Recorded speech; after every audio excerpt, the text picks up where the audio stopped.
ثم یصلی ثلاثاً، پھر آپ 3 رکعت ادا فرماتے تھے۔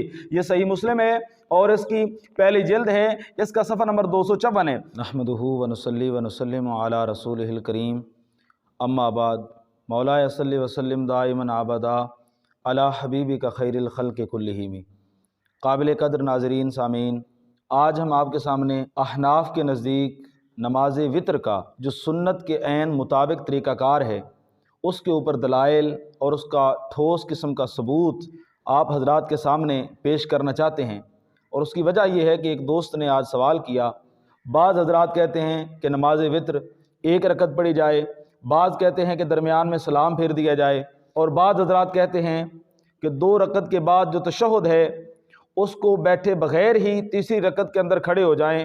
اس قسم کے مختلف لوگوں کے مائنڈ بنتے جرے جا رہے ہیں، اور مختلف لوگ بیٹھ کے چینلوں کے اوپر مختلف قسم کی گفتگو کرتے ہیں، اور جو جس کے من میں آتا ہے من پسند کی چیز وہ نکالتے چلے جا رہے ہیں۔ تو اس حوالے سے بیان کیا جائے تو پہلی بات تو یہ ہے کہ جس حدیث مبارکہ سے صحیح بخاری کی پہلی جلد کے صفحہ نمبر 135 کے اوپر یہ حدیث مبارکہ باب ما جاء فی الوتر کے اندر ہے کہ جس حدیث سے مخالفین استدلال کرتے ہیں نماز وطر کے 1 رکعت ہونے کا، وہ حدیث مبارکہ ہم آپ کے سامنے رکھتے ہیں۔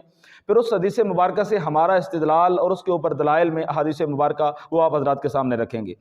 تو صحیح بخاری پہلی جلد کے صفحہ نمبر 135 کے اوپر باب ما جاء فی الوتر کے اندر پیارے آقا علیہ الصلوۃ والسلام کا فرمان عالی شان ہے، صلاۃ اللیل مثنی مثنی۔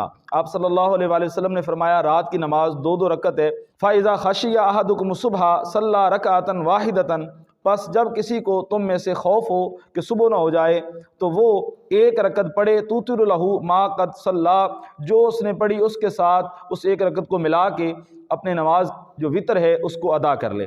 تو اب یہ جو حدیث مبارکہ ہے اس سے مخالفین یہ استدلال کرتے ہیں کہ دیکھیں اس حدیث مبارکہ کے اندر فرمایا 2 رکعت پڑھے، اور اگر خوف ہو صبح کے ہونے کا تو 1 رکعت ساتھ ملا لے۔ تو وہ استدلال کرتے ہیں کہ 2 رکعت پڑھ کے گویا سلام پھیر دیا اور اس کے بعد 1 رکعت علیحدہ پڑھ لی تو وہ 1 رکعت نماز وطر کی نماز ہے۔ حالانکہ ایسا نہیں ہے۔ ہمارے نزدیک ائمہ احناف کے نزدیک آپ صلی اللہ علیہ وآلہ وسلم کا معمول آخر پہ 2 رکعتوں کے ساتھ 1 رکعت کو ملانا، یعنی بغیر سلام پھیرے تیسری رکعت کو ساتھ ملانا، اس طرح نماز وطر کے ادا کرنے کا سنت طریقہ کار ہے۔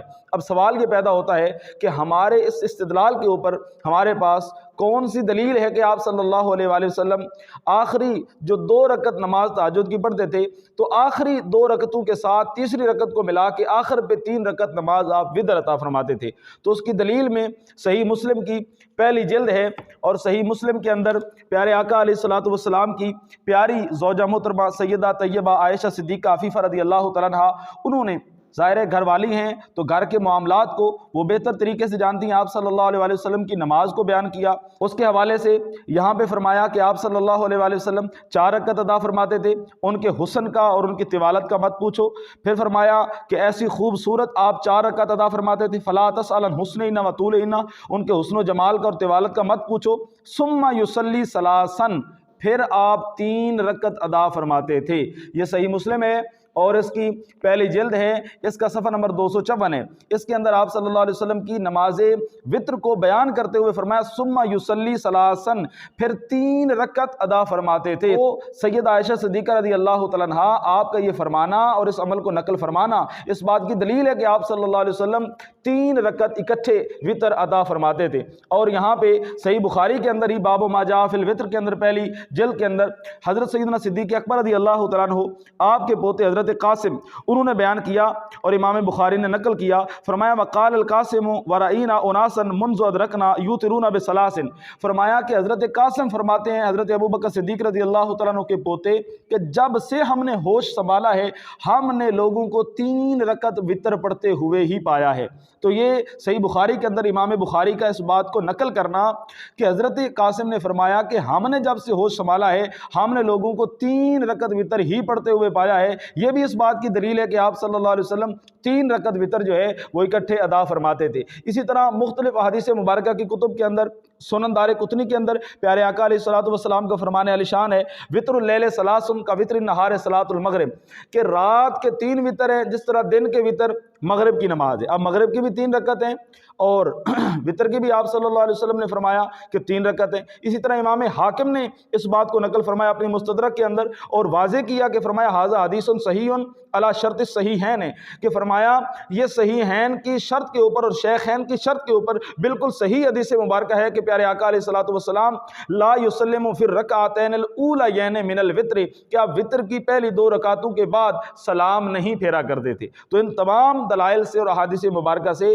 ये बात वाज़े तौर पे साबित हो गई कि आप सल्लल्लाहु अलैहि वसल्लम एक सलाम के साथ 3 रकत नमाज वितर अदा फरमाया करते थे। अब यहाँ पे मैं एक बात छोटी सी और अर्ज करना चाहूँगा कि हज़रत सैयदना अब्दुल्लाह बिन मसऊद रज़ी अल्लाह तआला अन्हु आपका फरमान नकल किया इमाम मोहम्मद ने अल-मबसूत के अंदर। आपने फरमाया कि लौ जाज़ल इक्तिफ़ाउ बिरकातिन फ़ी शैइन मिन अस्सलवात लदखला फ़िल फ़ज्र क़स्रुन बिसबब सफ़र, फरमाया कि अगर 1 रकत नमाज के ऊपर ही इक्तफा काफ़ी होता तो फिर सफ़र के अंदर फजर की नमाज जब कसर बनती तो 2 की बजाय 1 फ़र्ज पढ़ा जाता, लेकिन ऐसा नहीं है, 2 के 2 ही पढ़े जाते हैं। तो इस बात के ऊपर दलील है कि 1 रकत नमाज कोई नमाज भी नहीं है, तो 1 रकत की तो बात ही ख़त्म होगी। अब यहाँ पे 3 रकत की बात है, लेकिन इसके अंदर भी अब बाज़ लोगों ने मुगालता देना शुरू किया। सुनन दारुल कुतनी की एक रिवायत पेश की जाती है कि प्यारे आका अलैहिस्सलातु वस्सलाम ने फरमाया कि वितर की नमाज पढ़ते हुए मगरिब की मुशाबत मत करो।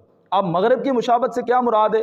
अपनी मर्जी का मतलब निकाला और मनपसंद मतलब ये निकाला कि जनाब मगरिब की नमाज में चूँकि 2 रकत के बाद हम अत्तहियात में बैठते हैं, तशहुद में बैठते हैं, लिहाजा वितर में आप 2 रकत के बाद तशहुद में ना बैठें, तो इस तरह मगरिब की नमाज की मुशाबत से बच जाएंगे। हालांकि मगरिब में और वितर में मुशाबत से बचने के लिए हम वितर की तीसरी रकत के अंदर रफ़ा यदैन करते हैं, जो कि मगरिब की नमाज में नहीं करते।